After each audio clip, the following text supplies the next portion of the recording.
Se vocês se comportassem, a gente não publicaria isso. Mas como vocês não estão se comportando... Eu só quero fazer reverberar o sentimento de milhões de brasileiros que vê hoje um país que vive sobre o império da ditadura do Supremo Tribunal Federal. Esta tese é relevante e acho que é uma discussão que comporta repercussão geral. O Supremo Tribunal Federal do Brasil, o STF, é o senhor de tudo. Tudo pode, tudo faz, a ninguém dá satisfação. Antigamente, eu disse aqui, tinha uma ilusão de que eles se postavam como suplente de Deus. Mas estou convencido que eles hoje se postam como se Deus eles fossem. Tem um aspecto aí que precisa ser considerado, e você colocou muito bem. Essa casa discute em comissões temáticas, comissões de mérito, CCJ, vai para a Câmara, plenário, debate, emenda, aprova uma lei. Um ministro, monocraticamente, diz não, isso não vale não, fizeram tudo errado. Anteveja esse tipo de manobra, porque não se pode fazer isso com o Supremo Tribunal Federal. Nós vamos ficar convivendo com isso até quando? Porque isso não passa de sacanagem com o povo brasileiro. Eu acho que há um país que se perdeu pelo caminho, naturalizou as coisas erradas, em que todo mundo quer levar vantagem, todo mundo quer passar os outros para trás, todo mundo quer conseguir o seu.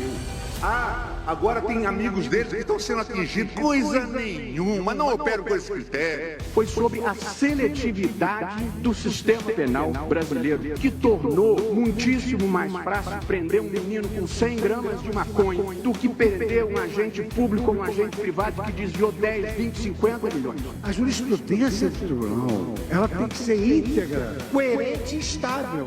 A sociedade brasileira já não suporta mais esse contorcionismo jurídico que o Supremo Tribunal Federal tem feito. Que eu julgo os colegas por mim e atuo segundo a minha ciência e consciência e nada mais. Nós criamos um país de ricos delinquentes pela incapacidade do direito penal de acolher qualquer pessoa que ganhe mais do que 5 salários mínimos. Portanto, nós não prendemos os verdadeiros bandidos no Brasil. Esse país diz que quem é condenado em segunda instância está preso e preso. Agora eu quero saber de onde é que o ministro Toffoli sacou essa lambança jurídica para poder mandar Zé Disseu assistir o jogo da Copa em casa, zombando da sociedade brasileira. Eu concedo ordem de habeas corpus de ofício para, excepcionalmente, suspender a execução provisória da pena imposta ao reclamante. Eu tô falando, é de prova, é condenação em 2 instâncias. Então, depois de passar todas essas etapas, inquérito, denúncia, condenação, que esse homem entra inocente aonde? Depois da condenação em segundo grau, já não há mais dúvida acerca da autoria e da materialidade. E a execução da pena se torna uma exigência de ordem pública. Mas parece que agora o poste mija no cachorro, porque quem cometeu o crime vira inocente, e o inocente é criminoso. E aí, o sujeito que roubou 100 milhões frequenta os mesmos restaurantes de gente que passou o dia trabalhando. Eu gostaria de dizer que eu ouvi o áudio. Tem que manter isso aí, viu? Eu vi a mala de dinheiro. Eu vi a corridinha na televisão. Eu li o depoimento de Youssef.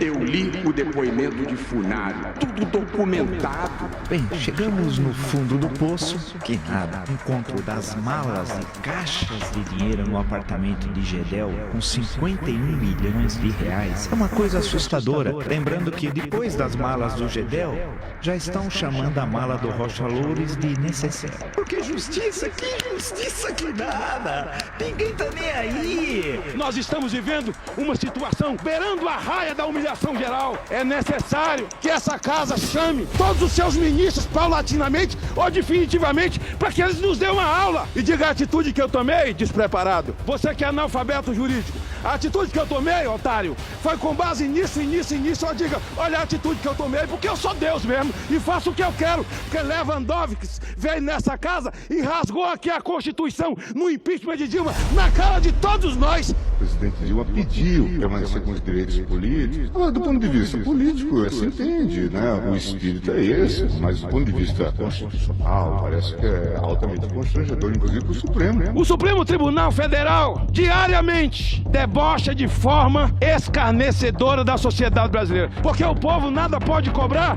e ninguém nada com eles pode falar. A existência de notícias fraudulentas que atingem a honorabilidade e a segurança do Supremo Tribunal Federal, instaurar inquérito criminal para a apuração dos fatos e infrações correspondentes em toda a sua dimensão. Uma lambança como essa, o Toffoli tem a obrigação de dar satisfação para quem? Para ninguém!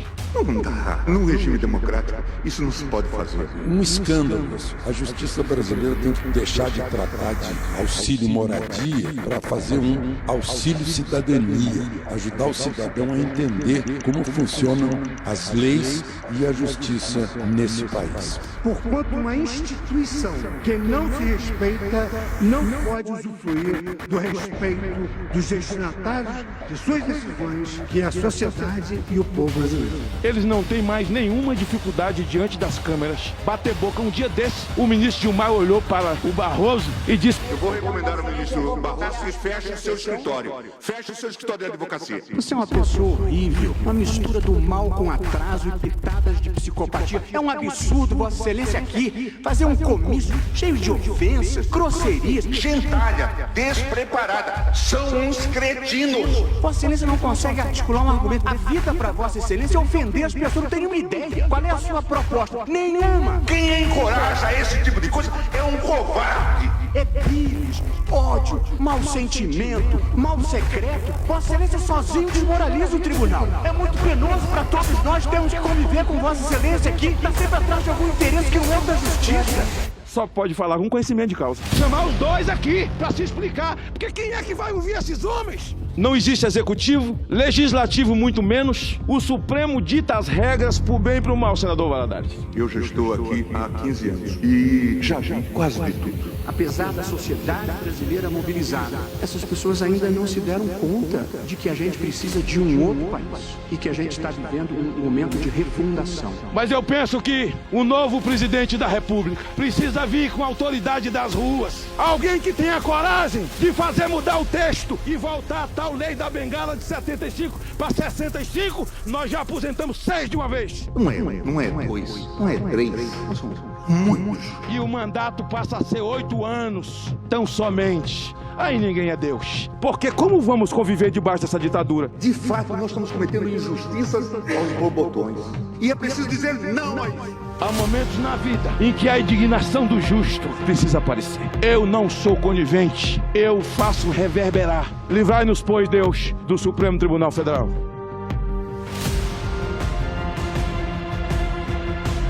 Um sistema penal desmoralizado não serve a ninguém.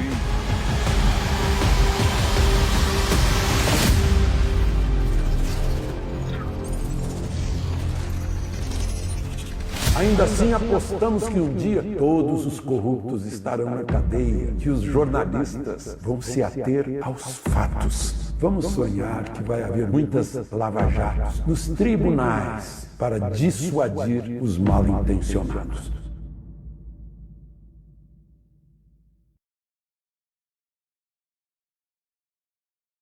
Melhor nos demitirmos e irmos para casa.